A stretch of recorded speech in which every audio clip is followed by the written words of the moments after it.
నిన్న అసెంబ్లీలో జరిగిన పరిణామాలను ఒక ప్రజాస్వామ్యవాదిగా మీరు ఎలా చూస్తారు? అంటే మహిళలను టార్గెట్ చేస్తున్నారు, స్వయాన ముఖ్యమంత్రి టార్గెట్ చేస్తున్నారు అంటూ నిన్న మాజీ మంత్రి, గతంలో మీ పార్టీలో ఉన్న సవితేందర్ రెడ్డి కంటతడి పెట్టడం, నిన్నటి జరిగిన పరిణామాలపై మహిళలను సీఎంఏ స్వయంగా అవమానించారంటూ ఈరోజు బీఆర్ఎస్ రాష్ట్ర వ్యాప్తంగా ఆందోళనలు పిలుపునివ్వడం, ఏం జరుగుతుంది? పరిణామాలపై మీ కామెంట్ ఏంటి? అంటే గుడ్ మార్నింగ్ అందరికి. Good morning. అయితే జరుగుతున్న పరిణామాలు రాజకీయాల కోసం జరుగుతున్నాయనేది స్పష్టం అవుతున్నది. ప్రజల కోసం పోరాటం అయితే అందరు కూడా హర్షిస్తారు, కానీ వ్యక్తిగత ప్రయోజనాల కోసం చేసే ప్రయత్నాలన్నిటిని కూడా ఎవరు హర్షించరు. ఒక మహిళకు సంబంధించిన అంశంలో ఏదైనా సమస్యలు వస్తే వాటికి సంబంధించి మహిళా నాయకురాలుగా సవితమ్మ గాని లేకపోతే ఇంకెవరు స్పందించినా దాని మీద ఒక సానుకూల అంశం ఉంటది. కానీ చేసేవన్నీ ఇప్పుడు ఫర్ ఎగ్జాంపుల్ విపక్షాల రైట్స్ అని చెప్తూ కార్యక్రమాలకు ఆటంకం కలిగించే ప్రయత్నం వారి సొంత కాన్స్టిట్యున్సీలో జరిగిన పరిస్థితి మనం గమనించాం. సో నేనేమంటా అంటే వ్యక్తిగతంగా వారికి వచ్చే ప్రయోజనాలు మహిళలకు వచ్చే నష్టాలుగా, లేకపోతే వ్యక్తిగతంగా వాళ్ళకు వచ్చే నష్టాలను మహిళలకు వచ్చే నష్టాలుగా చేయడం అనేదే ఇబ్బందికర పరిస్థితి. ఇంకోటి ఏంటంటే గతంలో జరిగిన పరిణామాల్ని వారు ఉటంకిస్తూ చెప్పిన పరిస్థితి. ఎందుకంటే రమ్మని చెప్పి వారే పార్టీ నుంచి వెళ్లిపోయిన పరిస్థితి, తన వ్యక్తిగత ప్రయోజనాల కొరకు మంత్రిగా ఉండి, అంతకుముందు 10 సంవత్సరాల పాటు హోంమంత్రిగా రాజశేఖర రెడ్డి గారి హయాంలో, అటు కిరణ్ కుమార్ రెడ్డి గారి హయాంలో, రోషయ్య గారి హయాంలో వారు మంత్రిగా ఉన్న పరిస్థితి మనం గమనించినాం. వెంటనే మళ్ళీ మంత్రి కోసం తను చేసిన ప్రయత్నము వ్యక్తిగత ప్రయోజనాల కోసం అనేది అది క్లియర్ అవుతున్న అంశం. మళ్ళీ ఇప్పుడు ఆ రోజు జరిగిన సంఘటన ఉటంకించడం వెనుక ఉద్దేశాన్ని గుర్తు చేసే వరకే అది ఇబ్బందికరంగా మారి ఉంటది. కానీ నిరంతరం పార్టీలు మారుతూ వాళ్ళ రాజకీయ ప్రయోజనాల కొరకు చేసే వాళ్ళు ఇట్లా పోటీ చేసుకోవడం అనేది పెద్దగా ఎవరు హర్షించరు నా దృష్టిలో. ఇక ఇట్లా పార్టీలు మారుతున్న వాళ్ళ రైట్సే ప్రాధాన్యం అని అనుకుంటే సమస్య చాలా ఇప్పటికీ మనం అనుకుంటున్నాం ఈ రాత్రి ఈ పార్టీలో ఉండి రేపు ఇంకో పార్టీలో ఉండి ఎల్లుండి ఎటు పోతాడు అని తెలియని విషయంలో మనం ఇప్పటికే చర్చలు చేసుకుంటున్నాం. అసలు ఏ పార్టీలో ఉంటారు, ఎవరు ఎక్కడ ఉంటారు అనేది కూడా ఇతమితంగా తెలియని పరిస్థితి వచ్చిన పరిస్థితులు నిన్న జరిగిన సంఘటన పెద్దగా మనం ఏం ఆశ్చర్యపోవాల్సిన అవసరం లేదు. దాన్ని ఏదో రాజకీయం కొరకు బీఆర్ఎస్ చేస్తుండొచ్చు, కానీ ఉనికిని కాపాడుకోవడానికి చేస్తున్న ప్రయత్నం. అసలు ప్రధానమైన అంశం ఏది కావాలి? కేసీఆర్ విపక్ష నేతగా సక్సెస్ అవుతుండా ఫెయిల్ అవుతుండా అంటే సభకే రావట్లేడు కదా. దానికి సంబంధించిన అంశంలోనే కేటీఆర్, హరీష్ రావు, సవితేందర్ రెడ్డి గారు ఇంకెవరో మాట్లాడాల్సి వస్తున్నది. ఫస్ట్ వాళ్ళ లుకానాస్ చూసుకుంటే అప్పుడు అర్థమైపోతుంది అసలు విపక్ష నేత హౌస్ కు రాకపోవడం అనేది అదొక రకంగా ప్రజాద్రోహం. ఎందుకు రావట్లేరు? అప్పుడున్నప్పుడే ముఖ్యమంత్రి ఉన్నప్పుడు ఫామ్ హౌస్ లో ఉన్న యాడ్ చేసేది సంక్షేమ పథకాలు రావట్లేవా, లేకపోతే సెక్రటరియట్ రాకపోతే ఏంటి, ఇలాంటి రాజ్యాంగ వ్యతిరేక స్టేట్మెంట్స్ ఇచ్చేటోళ్ళు ఇప్పుడు అసలు కనీసం సభకు రావడానికి కూడా చేతగాని నాయకుల కింద పనిచేసేటోళ్ళు, కనీసం ఉపనాయకుడు ఎవరో తెలియదు అసలు వాళ్ళకి. ఎల్ఓపికి సంబంధించి పక్కన పెట్టుకుని వాళ్ళ బీఆర్ఎస్ లో ఇంకో రెండో నాయకుడు ఎవరో కూడా తెలియని స్థితిలో వాళ్ళు ఉండి ఇంకా మా మీద ఇది అంటున్నారు అది అంటున్నారు అంటే పార్టీలు మారి వచ్చిన వాళ్ళ మీద అటు నమ్మకాలు లేదు. మరి సవితేందర్ రెడ్డి గారిని చేయమనండి ఉపనాయకురాలుగా, అంత ప్రేమ ఉంటే. మేము ఇక్కడ హోమ్ మినిస్టర్ చేసినాం కదా, మరి వారిని చేయమనండి. ఇప్పుడు అంత ప్రేమ ఉంది కదా, చాలా హరీష్ రావు గారు, కేటీఆర్ గారు ఒకటే చాలా వారి మీద ప్రేమను చూపిస్తున్నారు కదా.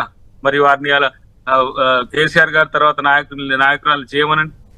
వాళ్ళు ఎటు చూసినా వాళ్ళే, ఎక్కడ చూసినా వాళ్ళే, హౌస్ లో వాళ్ళే, రాజకీయాల్లో వాళ్ళే, అపోజిషన్ వాళ్ళే, పొజిషన్ వాళ్ళే. కాబట్టి అలా వారి కింద ఉన్న వాళ్ళందరూ కూడా పునరాలోచన పడ్డ సమయంలో సవితేందర్ రెడ్డి గారు మాట్లాడుతున్న తీరు చూస్తే నాకు కూడా ఒక ఇంత ఆశ్చర్యం కూడా అనిపిస్తున్నది. రమ్మని పోవడం అనేది దేనికి సంకేతం? ఒకసారి వారు కూడా ఆత్మపరిశీలన చేసుకుంటే మంచిది. మల్కాజ్గిరి ఎంపీగా ఆ రోజు నిలబడడానికి ఇంకా మీకు చాలా గుర్తు సతీష్ గారు, బలనసాగర్ మూవ్మెంట్ లో ఒకవైపు రేవంత్ రెడ్డి గారు టీడీపీ నుంచి, నేను దామల రాజనరసింహ గారు, సవితేందర్ రెడ్డి గారు, తర్వాత మన ఎవరు నర్సాపూర్ సునీత లక్ష్మణ్, మేమందరం ఒక లైన్ లో మీరు చూస్తారు ఫ్రంట్ పేజీల వార్తలప్పుడు బలనసాగర్ కొట్లాడినప్పుడు సీన్ కట్ చేస్తే వీళ్ళిద్దరు సునీతమ్మ సవితమ్మ ఇద్దరు వెళ్ళిపోయింది. ఇలా ఆ రోజు మంత్రులుగా చేసి ప్రభుత్వం పోయిన తర్వాత ప్రజల పక్షాన్ని నిలబడి కొట్లాడే సమయంలో వాళ్ళు గెలిచినాక పార్టీ మారడం అనేది అది ఇబ్బందికరంగా ఉంది. మహేశ్వరంలో 23 సీట్లు అప్పుడు ఉంటే తర్వాత 18 సీట్లే వచ్చిన. ఆ 18 సీట్లలో కూడా హైదరాబాద్ పెరిఫెరల్ లో ఒకటే మహేశ్వరం గెలిచింది.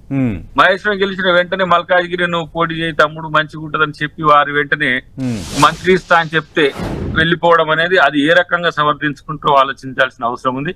అన్నిటికంటే ముఖ్యంగా ఎవరు పార్టీ మారటం లేదు, ముఖ్యమంత్రి కూడా పార్టీ మారే కాంగ్రెస్ లోకి వచ్చారు కదా. అవును, పార్టీ మారడం వేరు. ఇప్పుడు రేవంత్ రెడ్డి గారిని ఇన్వైట్ చేసింది తాను అని చెప్తున్నది కదా. అవును, రమ్మన్నది ఎందుకు పోయింది ఎందుకు అనే దానికి ఒకసారి సమాధానం చెప్పగలుగుతారా? ఆ సీఎం కూడా అవును నాతో ఆమె మాట్లాడిన మాట వాస్తవం, కానీ జరిగిన పరిణామం మల్కాజ్గిరి ఎంపీగా నేను ఇదైన వెంటనే వెళ్ళారని. అంటే ఆమె ఏదైతే ఉందో తమ్ముడు నీకు ఇక్కడ భవిష్యత్తు ఉంటుంది, నువ్వు ఆశాకిరణం అవుతావు, ఖచ్చితంగా నీకు ఇక్కడ మంచి ఛాన్స్ ఉంటుంది అని ఆమె చెప్పారు. ఆమె చెప్పిన మాట వాస్తవం వెంటనే సభలోనే ముఖ్యమంత్రి దాన్ని రూఢీపరిచారు కూడా. రేపు ఎవరు ఎటు పోయి ఎటు వస్తారో ఏమో మాత్రం కాంగ్రెస్ పార్టీలనే ఉంటా గానీ వారు ఆ రోజు పిసిసి ప్రెసిడెంట్ గా ట్రై చేసిండ్రు నాకు తెలుసు. వారే కాదు, సుధీర్ రెడ్డి గారు ఇప్పుడు ఎల్బీ నగర్. అవును, ఆల్మోస్ట్ ఆల్ మేము ఉత్తమ్ రెడ్డి గారు తర్వాత ఎవరు అని అనుకుంటున్నప్పుడు, లేదంటే మనేంది పొన్నాల లక్ష్మయ్య గారు ఎవరు అంటున్నప్పుడు ప్రాబబుల్ లిస్ట్ లో ఉన్న వాళ్ళు వీళ్ళు ఏది మాజీ మంత్రులుగా సీనియర్ నాయకులుగా వాళ్ళు ఉండి కొట్లాడితే రేవంత్ రెడ్డి గారి కంటే ముందు వాళ్ళే నాయకులు అయ్యేటోళ్ళు. మేము కాము అని చెప్పి ఆహ్వానించిన పిలిచిన తర్వాత ఇప్పుడు రేవంత్ రెడ్డి ఇప్పుడు 4-5 గెలిచే ఉండే. ఆ రోజు భువనగిరి ఉంది, నల్గొండ ఉంది, ఇటు మల్కాజ్గిరి ఉంది, ఖమ్మం ఉంది, వరంగల్ గెలిచే అవకాశాలు ఉన్న వాటిలలో ఆ రోజు ఖమ్మం నుంచి వారు పోటీ చేయడానికి ప్రయత్నం చేశారు. నేను వారు కలిసి ఉన్న ముఖ్యమంత్రి గారు నేను కలిసి ఉన్నప్పుడు నువ్వు వరంగల్ దాకా నేను ఖమ్మం పోతాయి, ఇక్కడనైతే ఓడిపోయినాం కదా మళ్ళీ ఎంపీలు ట్రై చేద్దామని చెప్పి నేను రేవంత్ రెడ్డి గారు వ్యక్తిగతంగా ఉన్నప్పుడు ఢిల్లీలో మాట్లాడుకున్న అంశాలు.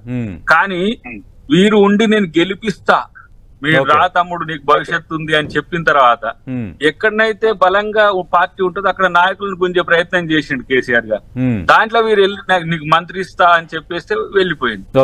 అంటే ఏంది, పార్టీని నష్టం చేయడానికి చేసిన ప్రయత్నాల్లో వాళ్ళు ఆత్మపరిశీలన చేసుకోవాలి. ఇలా గెలిచిన ఓడిన రోజు ఉన్నాం పార్టీలో, గెలిచిన రోజు ఉన్నాం, మళ్ళీ ఓడినా ఉంటాం. కానీ ఒక విధానాల పరంగా ఇదిగో సుదీర్ఘ రాజకీయ చరిత్ర. మరి అట్లా అనుకుంటే సవితమ్మ కూడా బయట పార్టీల నుంచి వచ్చిన ఆమె, మరి వారిని పిలిచి మర్యాదగా హోంమంత్రి, ఉమ్మడి ఆంధ్రప్రదేశ్ లో మహిళా హోంమంత్రిగా రాజశేఖర రెడ్డి గారు అవకాశం ఇవ్వడం అనేది ఎంత పెద్ద గొప్ప అవకాశం. నో డౌట్ కాంగ్రెస్ పార్టీలో దక్కాల్సిన గౌరవం దక్కింది కాదనట్లేదు. అయితే చాలా సందర్భాల్లో నేతలు పార్టీలు మారుతుంటారు, ఈ రోజు ఎక్కడ ఉంటారో రేపు ఎక్కడ ఉంటారో తెలియని వాతావరణం ఉంటుంది. ఇప్పుడు బీఆర్ఎస్ నుంచి మీ కాంగ్రెస్ పార్టీలోకి మా మద్దతు తెలపడానికి సిద్ధమైన గద్వాల ఎమ్మెల్యే మళ్ళీ ఇప్పుడు ఫ్లేట్ ఫిరాయించేశారు.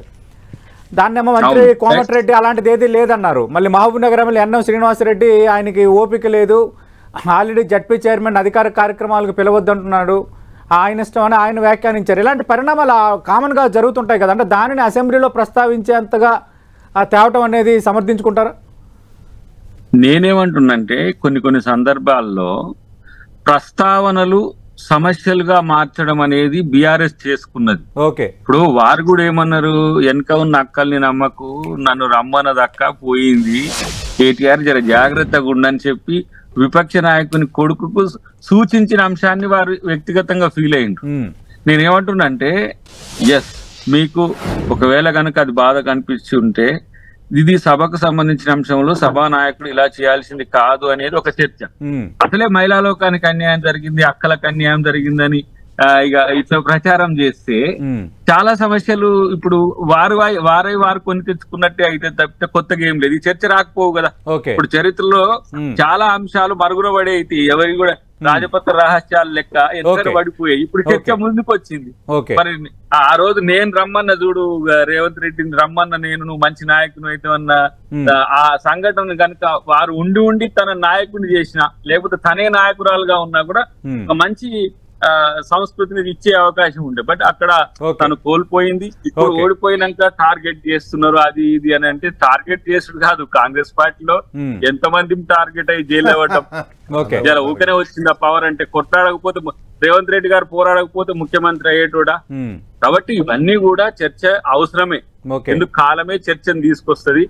అంటే నేనేమంటున్నా ఫిరాయింపుల చర్చ మొదలైనప్పుడల్లా కూడా ఎవరెవరు ముద్దాయిలుగా మారుతున్నారో వాళ్ళు కూడా కొందరు శాసనసభ్యత్వం రద్దు అవుతుందన్న సీఎం రేవంత్ రెడ్డి మరో వ్యాఖ్య కూడా చేశారు. దానిపైన కూడా మనం మాట్లాడదాం. రాకేష్ గారు, రైట్. దయాకర్ గారు, ఇక్కడ ముఖ్యమంత్రి చేసిన మరో కామెంటు కొంచెం పొలిటికల్ సర్కిల్స్, ఎస్పెషల్లీ మా జర్నలిస్టిక్ సర్కిల్లో డిస్కషన్ జరుగుతుంది. త్వరలో కొందరి శాసనసభ్యత్వం రద్దు అవుతుంది అని అన్నారు. అంటే ఎవరిని ఉద్దేశించి వ్యాఖ్య చేశారు? ఎందుకు ముఖ్యమంత్రి ఈ మాటలు అన్నట్టు? అయితే ఒకటి ముందు చెప్తా, ఇట్లాగ నా గురించి వచ్చింది కాబట్టి. ఇప్పుడు సబితమ్మ బయట నుంచి వచ్చి కూడా ఎమ్మెల్యేగా వచ్చి కూడా మంత్రి అయింది. నేను ఇట్లా సఫర్ అయ్యి దీంట్లో అంటూ ఆయన మిత్రుడు భావిస్తున్నాడు, అక్కడ యువత లాంటి ఉన్న వాళ్ళకు నష్టం జరిగింది. ఇప్పుడు రాకేష్ లాంటి వాళ్ళకు కూడా నేనేమంటున్నా, ఈ పార్టీ మార్పులు, పార్టీ ఫిరాయింపులు, రాజకీయ అనైతికత, లేకపోతే ఇలాంటి అవకాశవాద రాజకీయాలు అనేవి పార్టీలో ఉండే నిజాయితీతో ఉండే కార్యకర్తలకు నష్టం జరుగుతుంది. బోత్ వేస్, ఇటు ఉన్నాయి అటు ఉన్నాయి. ఆ పార్టీల నుంచి వచ్చి దీంట్లోకి వచ్చినాక ఎమ్మెల్యే టికెట్ తీసుకుని మంత్రులైన వాళ్ళని కూడా చూస్తూనే ఉన్నాం కదా. సరే, అదొక చర్చ. రెండవది, నిన్న అన్న విషయంలో కొన్ని సందర్భాలు చెప్పలేం. ఎందుకంటే రాజ్యాంగబద్ధంగా వ్యవహరించాల్సిన పరిస్థితి వచ్చినప్పుడు ఆ పరిస్థితి ఆయన రావచ్చు. వస్తే దాన్ని ఎదుర్కోవడానికి కూడా సిద్ధంగా ఉండాల్సిన అవసరం ఉంది. అప్పుడు కూడా కాంగ్రెస్ పార్టీ విధానం తప్పు ఉందా, రైట్ ఉందా అనేది ప్రజలు తేలుస్తారు కదా. సో నేను గతంలో వారు టిఆర్ఎస్ ఎల్పీని, టీడీఎల్పీని మర్జీ చేసుకున్న ఏ ఎన్నికలు రాలేదు. కానీ ఇప్పుడు మాకే ఆ అనుమానం వస్తుంది అని అంటే దానికి సిద్ధపడి ఉండాల్సిన అవసరం కూడా ఉంటది. కొన్ని సందర్భాలు రాజ్యాంగాన్ని వ్యతిరేకించుకోలేని పరిస్థితి ఉంటుంది. కాబట్టి మీలాంటి వాళ్ళందరూ కూడా అవకాశం ఈ పరిస్థితిని విశ్లేషించవచ్చు. కానీ చెప్పలేం. నాకు తెలిసి అయితే ఇప్పుడు ఏమంటాం, శ్రీశైలం గేట్లు ఎత్తేసిండ్రు, అటు తర్వాత నాగార్జున సాగర్ కూడా లేపొచ్చు, చెప్పలేం. చాలా మంది వచ్చే అవకాశాలు కూడా ఉండొచ్చు. కానీ దాన్ని సమర్థిస్తావా, నేను సమర్థించా అంటే నేను సమర్థించకుండా ఉండడానికి అవకాశాలు ఉంటాయి. కానీ బీజేపీని నమ్మలేము. బీజేపీ ఆట చాలా డిఫరెంట్ గా ఉంటది. బీజేపీ మిత్రులు ఉన్నారో లేరు నాకు తెలియదు. కానీ ఇప్పుడు ఈ గేట్లు తెరవడం, గేట్లు మూయడం, మళ్ళీ జంపులు, రీజంపులు, ఇప్పుడు గద్వాల ఎమ్మెల్యే మళ్ళీ అటు కనెక్ట్ అయ్యారు. అలాగే బీఆర్ఎస్ కి చెందిన మరో ముగ్గురు ఎమ్మెల్యేలు, అంటే మీకు దగ్గరైన ముగ్గురు ఎమ్మెల్యేల్లో తిరిగి వస్తామని కేసీఆర్తో సంప్రదింపులు జరుపుతున్నారు, రాయబారాలు పంపిస్తున్నారని నిన్నటి నుంచి బీఆర్ఎస్ ఒక ప్రచారం చేస్తుంది. ఆ వాతావరణం ఉందా?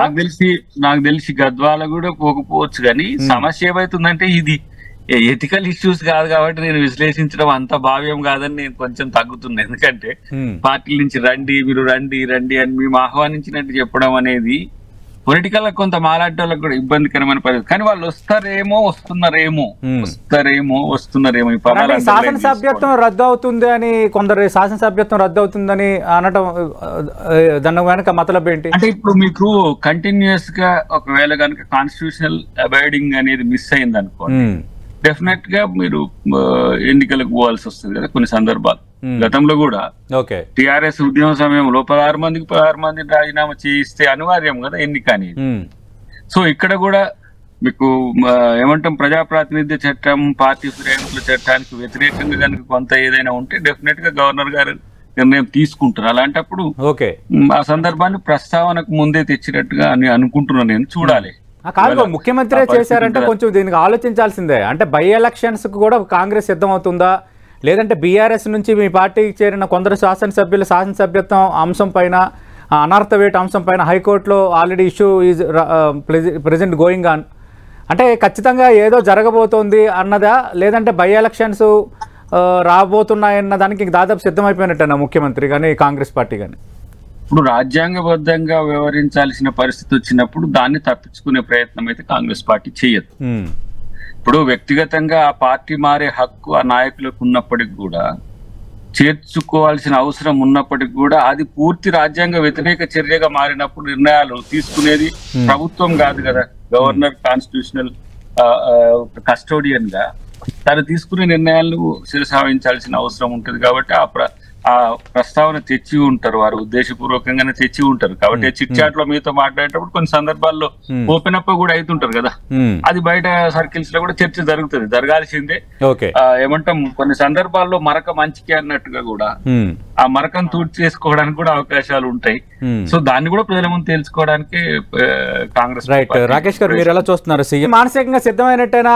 అటు భారతీయ జనతా పార్టీ కూడా త్వరలో బై ఎలక్షన్ తప్పదని, లేదంటే ఆ పార్టీలోకి రావడానికి ఒకరిద్దరు ట్రై చేస్తున్నప్పుడు ఖచ్చితంగా రాజీనామా చేసి మేము తీసుకోవాలని అనుకుంటున్నామని కొందరు నేతలు ఆఫ్ ది రికార్డ్ గా మాట్లాడుతున్నారు.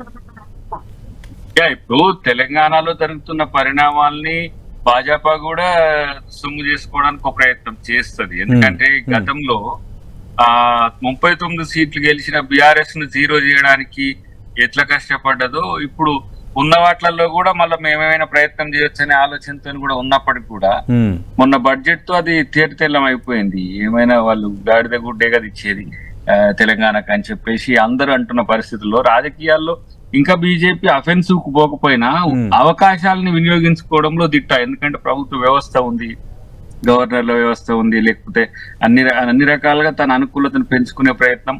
ఒక రకంగా నేను బీఆర్ఎస్ ని ఎందుకు మీరు కనీసం నిలబడండి అంటున్నా అంటే, ఆ ప్లేస్ లో బీజేపీ రావడానికి చాలా సుదీర్ఘమైన రచన చేసింది. అది ద ఢిల్లీ లిక్కర్ ఫైల్స్ రచించింది, కవిత గారిని లోపటేసింది, కేజ్రీవాల్ ని లోపటేస్తుంది, మళ్ళీ ఇప్పుడు లోపటేసే ఉన్నది. అది క్రమేపీ మిత్రుణ్ణే మింగడం అనేది బీజేపీ యొక్క అలవాటు. అది ఏ రాష్ట్రంలో, శివసేనైనా అకాలీలనైనా, ఏ రాష్ట్రంలో బిజు పట్నాయక్ తో కూడా చాలా మంచిగా ఉన్నట్టు, నవీన్ పట్నాయక్ కూడా చాలా మంచిగా ఉన్నట్టు ఉన్నది, కథం పట్టించింది. జగన్ తో మంచిగా ఉన్నట్టు నటించింది, జగన్ కథం పట్టించింది. అట్లా ప్రతి దగ్గర కూడా ప్లేస్ 2కు వచ్చి నెంబర్ 1 కావడం అనేది దాని యొక్క స్ట్రాటజీ. అది ఒక రకంగా చాణక్య నీతి అనుకుంటారు వాళ్ళు. కానీ మిత్రులకు నష్టం చేసే పనులు, ఇప్పుడు బీఆర్ఎస్ ఎన్ని కష్టాలున్నా కూడా బీజేపీతో కలిసి ఉన్నది ఇప్పటి వరకు కూడా. కానీ వాళ్ళు నష్టపరుస్తున్నది ఎవరిని అనంటే బీఆర్ఎస్ ని. కాబట్టి బీజేపీ తన ఈ అవకాశాన్ని తన వైపు మలుపుకునేందుకు ప్రయత్నించినా తెలంగాణ ప్రజలు కొంత చైతన్యంగా ఉంటారు. డెఫినెట్ గా తెలంగాణ నుంచి తిరుగుబాటు దెబ్బ తలుగుతుంది.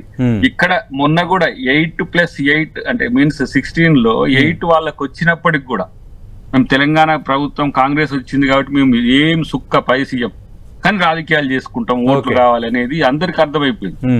సో ఆ పరిస్థితిని ఆకలింపు చేసుకోగలిగి బీఆర్ఎస్ నిలబడగలిగితే నిలబడుతుంది, లేకపోతే వాళ్ళ యొక్క వ్యూహాల్లో నష్టపోవడానికి సిద్ధంగా ఉండాల్సిన అవసరం బీఆర్ఎస్ కి వస్తుంది. నేనైతే అనుకుంటున్నా వాళ్ళు ఆల్మోస్ట్ ఆల్ నెక్స్ట్ మేము కాంగ్రెస్ వర్సెస్ బీజేపీ కావాలనే ఉద్దేశంతోనే చేసిన ప్రయత్నాలు చాలా చూసినాం. దానికి ఎందుకో అవకాశం ఇచ్చినట్టుగా బీఆర్ఎస్ అనిపించింది నాకు. సో అది దాని నుంచి బయటపడాల్సిన అవసరం ఉంది, లేకపోతే రాజకీయ మనగడే ప్రశ్నార్థకం చేసే ప్రయత్నంలో బీజేపీ చాలా ముందుంటుంది. అది